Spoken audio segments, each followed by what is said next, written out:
આજે કવાંટ ઇંગ્લિશ હાઈસ્કૂલમાં મારા બૂથમાં મારા પરિવાર સાથે હું મતદાન કર્યું છે। આપ જુઓ છો કે આ પર્વમાં મતદારોમાં ખૂબ ઉત્સાહ છે અને આ એક લોકશાહીના મહાપર્વને મનાવવા માટે મતદારો થનગની રહ્યા છે।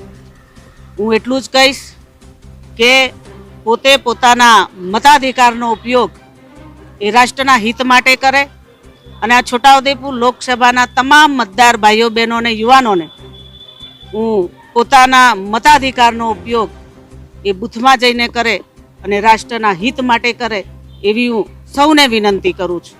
આજે ખૂબ મોટી સંખ્યામાં કવાંટ ખાતે અહીંયા મતદારો મોટી કતારમાં ઊભા છે, આપ જોઈ રહ્યા છો।